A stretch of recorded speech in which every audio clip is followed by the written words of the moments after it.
HTML, CSS and JavaScript use பண்ணி இந்த மாதிரி ஒரு கால்குலேட்டர் பண்ணுவோமா? ஃபர்ஸ்ட் எம்டியா ஒரு கண்டெய்னர் கிரியேட் பண்ணிப்போம். அதுக்கு நான் டிஃபால்ட்டா கிளாஸும் கொடுத்துக்கிறேன். ஸோ தட் ஃபியூச்சர்ல சிஎஸ்எஸ்க்கோ இல்லைனா ஜாவாஸ்கிரிப்டுக்கோ நம்ம ஈஸியா யூஸ் பண்ணிக்கலாம். அதுக்குள்ள ஒரு இன்புட் பாக்ஸ், அதோட டைப்போ டெக்ஸ்ட்னு கொடுத்தாச்சு. ஸோ இன்புட் பாக்ஸ் இங்க வந்துருச்சு. அதுக்கு ஒரு ஐடி கொடுத்துருக்கேன். ஏன்னா ஃபியூச்சர்ல நம்ம இந்த பாக்ஸ்ல இருக்க வேல்யூஸை தான் கெட் பண்ணுவோம் இல்லையா?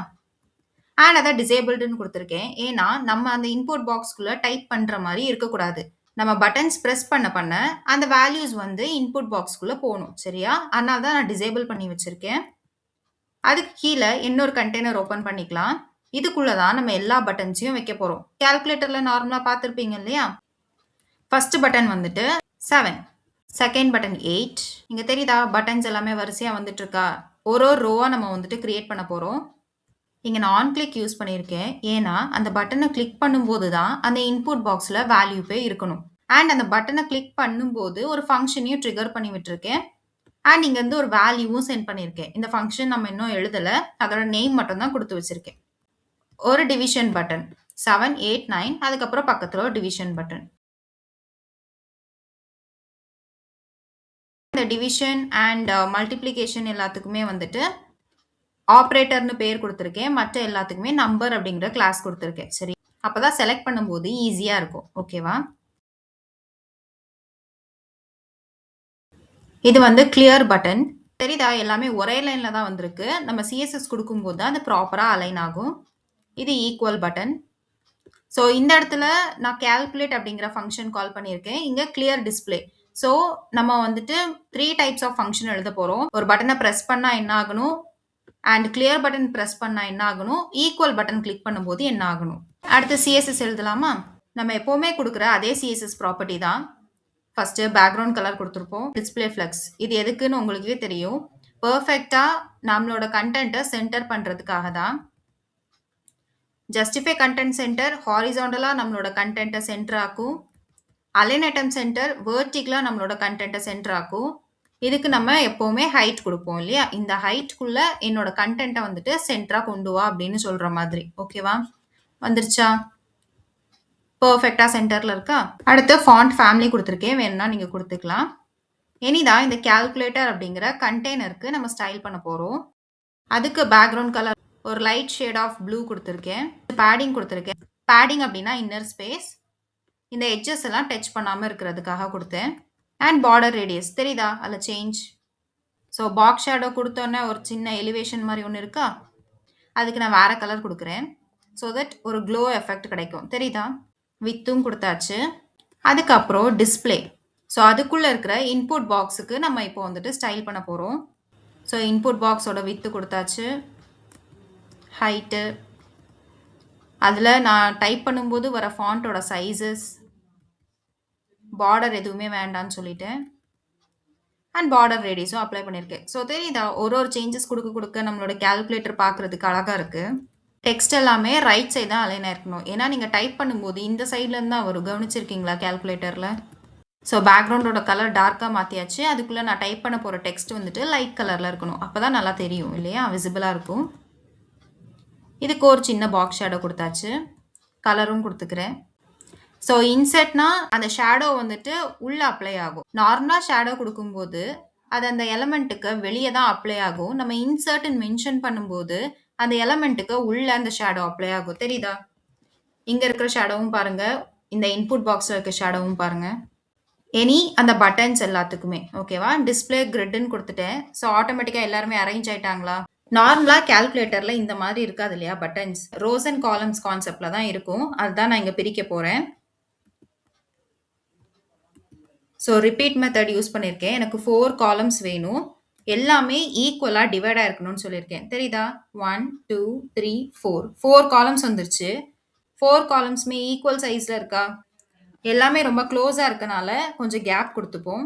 ஒரு பட்டன்ஸ்க்கும் இனி நம்ம ஸ்டைல் பண்ணுவோம். ஹைட்டு, ஃபாண்ட்டோட சைஸ் அப்போனா கொஞ்சம் இன்னும் போல்டாக தெரியும். பட்டனோட பார்டர் ரிமூவ் பண்ணிட்டேன். அண்ட் பார்டர் ரேடியஸும் கொடுத்துட்டேன். கர்சர் வந்துட்டு பாயிண்டர்னு மாற்றிட்டேன். தெரியுதா? பாயிண்டராக மாறிடுச்சு. இவ்வளோ நேரம் சும்மா நார்மல் ஆரோவாக இருந்துச்சு, இப்போ பாயிண்டராக மாறிடுச்சு. அதுக்கப்புறம் டிரான்சிஷன். இன்கேஸ் நான் ஏதாச்சும் ஹோவர் எஃபெக்ட் கொடுத்தேன்னா அது ஸ்மூத்தாக அப்ளை ஆகணும்ல எனக்கு, அதனால தான் டிரான்சிஷன் டைம் கொடுத்துருக்கேன். கலர் வந்து ஒயிட்னு கொடுத்துருக்கேன், ஏன்னா பேக்ரவுண்ட் கலர் நான் டார்க்காக கொடுக்க போகிறேன். ஓகேவா? ஸோ நான் ஹோவர் பண்ணும்போது தெரியுதா அந்த பட்டன் வந்துட்டு கொஞ்சம் பெருசாகுதா? ஸோ டிரான்ஸ்ஃபார்ம் ஸ்கேலுன்னு கொடுத்துருக்கேன். ஸ்கேல்னா என்னது? ஆல்ரெடி இருக்கிற எலமெண்ட்டோட சைஸை இன்னும் கொஞ்சம் பெருசாவோ இல்லை சின்னதாகவும் மாற்றுறது. நான் இங்கே 1.08ன்னு கொடுத்துருக்கேன். ஸோ அந்த பட்டன் வந்துட்டு பெருசாக தான் ஆகும். ஓகேவா? இருக்கிற சைஸை விட கொஞ்சம் போல பெருசாகும். அண்ட் இதுக்கும் பாக்ஸ் ஷேடோ கொடுத்துக்கலாம். நம்பர்ஸுங்கிற கிளாஸை கூப்பிட்ருக்கேன், அதுக்கு பேக்ரவுண்ட் கலர் கொடுத்தாச்சு. அதுக்கும் பாக்ஸ் ஷேடோ கொடுத்துக்கிறேன். இப்போ நான் ஹோவர் பண்ணும்போது ஒயிட் ஆகுதா? இந்த இது அப்ளை ஆகுதா? அதுக்கு பேக்ரவுண்ட் கலர் ஆரஞ்சு ஷேட் கொடுத்துருக்கேன். அதுக்கப்புறம் அதுக்கும் ஷேடோ எஃபெக்ட் கொடுத்துக்கலாம், ஸோ தட் அது ஒரு க்ளோவாக இருந்த மாதிரி இருக்கும்.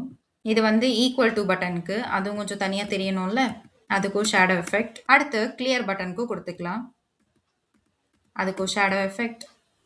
இனி நம்ம ஃபங்க்ஷன் எழுதுவோம். இந்த ஃபங்க்ஷன் எழுதும் போது தான் அந்த நம்பர்ஸ் எல்லாமே இந்த இன்புட் பாக்ஸில் போய் டிஸ்பிளே ஆகும். ஓகேவா? First function press. ஆல்ரெடி நம்ம கால் பண்ணி வச்சுட்டோம் அந்த ஆப்ரேட்டர்ஸ்க்கும் நம்பர்ஸ்க்கும், அதை தான் நான் இங்கே கெட் பண்ணுறேன். இங்கே வேல்யூ அப்படின்னு ஒரு பேராமீட்டரும் பாஸ் பண்ணுறேன்.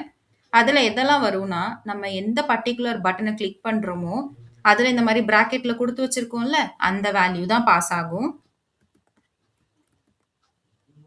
இப்போது இது எங்கே டிஸ்பிளே ஆகணும்? நம்மளுக்கு இந்த இன்புட் பாக்ஸில் போய் டிஸ்பிளே ஆகணும் இல்லையா? அதனால தான் இந்த இன்புட் பாக்ஸை நான் ஜாவா ஸ்கிரிப்டுக்குள்ளே கால் பண்ணுறேன்.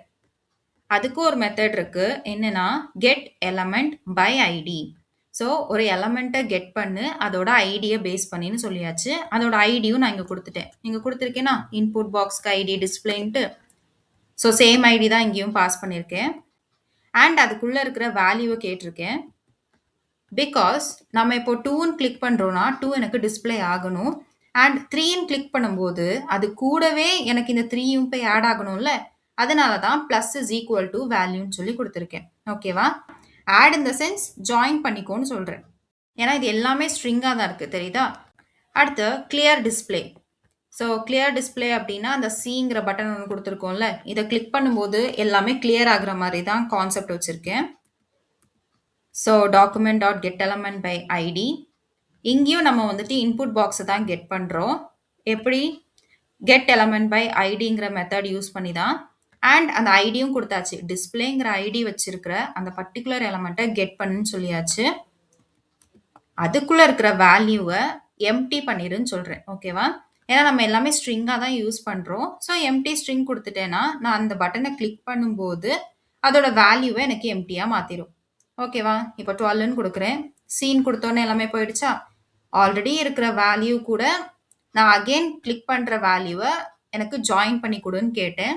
ஸோ 1 2ன்னு ஜாயின் பண்ணி தருதா? 3 கொடுக்கும்போது 4 எல்லாமே ஜாயின் ஆகுதா? இப்போ சி கொடுக்கும்போது நான் என்ன சொல்லியிருக்கேன்? கிளியர் பண்ணிரு அப்படின்னு சொல்லியிருக்கேன். ஸோ சி கொடுத்தோன்னே ஃபுல்லத்தையும் எம்டி ஆக்கிரும். ஓகேவா? அடுத்து கால்குலேட்.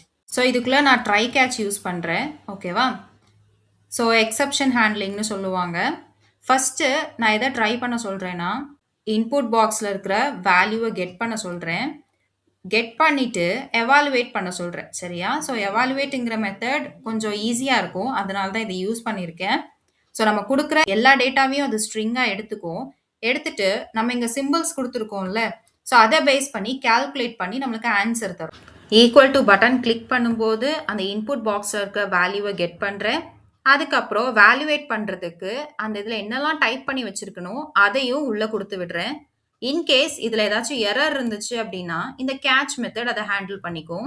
அண்ட் நம்மளுக்கு அதை டிஸ்பிளே பண்ணணும் இல்லையா, அதனால தான் document dot get element by ஐடின்னு சொல்லி சேம் இன்புட் பாக்ஸை எடுத்துட்டு அதில் இருக்கிற வேல்யூவில் எரர் அப்படின்னு ஷோ பண்ண சொல்கிறேன். ஓகேவா? தெரியுதா? எரர்னு ஷோ ஆகுதா? சரியா? ஏன்னா நான் வேல்யூஸ் எதுவுமே கொடுக்கல, ஜஸ்ட் மல்டிப்ளிகேஷன் கொடுத்து ஈக்குவல் டுன்னு கொடுத்தேன், அதனால தான் அது எரர் சொல்லுது. ஓகேவா? வேல்யூவேட் பண்ணணும்னா நம்ம கண்டிப்பாக நம்பர்ஸும் கொடுத்துருக்கணும், ஆப்ரேட்டர்ஸும் கொடுத்துருக்கணும். வெறும் ஆப்ரேட்டர்ஸ் கொடுத்துட்டு ஈக்குவல் கொடுத்தோன்னா அது எரர் தான் காமிக்கணும். சரியா? ஸோ அதை தான் ஃபஸ்ட்டு ட்ரை பண்ணி பாரு. இன்கேஸ் ஏதாச்சும் எரர் வந்துச்சுன்னா இந்த கேட்ச் வந்துட்டு அதை ப்ரொசீட் பண்ணும். ஸோ எல்லா பட்டனுமே நம்ம வந்துட்டு கொடுத்து முடிச்சாச்சு. இப்போ நான் வந்து 23 + 23ன்னு கொடுக்குறேன். அது ஈக்குவல் டூ குடுக்கும்போது, ஆட்டோமேட்டிக்கா இந்த ஃபங்ஷன் எனக்கு ட்ரிகர் ஆகும். ஏன்னா, கால்குலேட்ங்கிற ஃபங்ஷன் நான் எங்க குடுத்துருக்கேன்? அந்த ஈக்குவல் டூ பட்டனுக்கு தான் குடுத்துருக்கேன். சரியா? அது ட்ரிகர் பண்ணும். Document dot get element by ஐடின்னு சொல்லி, அததான் இந்த இன்புட் பாக்ஸ்ல இருக்கிற வேல்யூஸ தான் நான் வாங்குறேன். வாங்கிட்டு, எவாலுவேட் அப்படிங்கிற அந்த மெத்தடையும் நான் கால் பண்றேன். ஓகேவா? எவால் அப்படிங்கிற மெத்தடையும் கால் பண்றேன். அதுக்குள்ளேயும் நான் என்னதான் குடுக்குறேன்? இந்த இன்புட் பாக்ஸ்ல இருக்கிற வேல்யூவ நான் பாஸ் பண்றேன். அதுவும் எடுத்து வச்சுக்கும். பார்க்கும். 23 இருக்கு, பிளஸ் இருக்கு, 23 இருக்கு. ஸோ இந்த பிளஸ் வந்துட்டு ஒரு சிம்பிள். ஸோ அந்த ஆப்பரேட்டர் வந்து எந்த ஆப்பரேஷன் பண்ணுமோ, அத நம்மளுக்கு செஞ்சு, நான் இங்க ஈக்குவல் டூ குடுக்கும்போது எனக்கு அத டிஸ்ப்ளே பண்ணும். ஓகேவா? ஸோ சிம்பிளா ஒரு கால்குலேட்டர் ப்ராஜெக்ட் வந்துட்டு பண்ணியாச்சு. நீங்களும் இதே மாரி செஞ்சு பாருங்க. உங்களுக்கு புடிச்ச கலர் அண்ட் இன்னும் அடிஷனலா ஏதாச்சும் கீஸ் ஆட் பண்ணணும்னா, ஆட் பண்ணி டெஸ்ட் பண்ணி பாருங்க.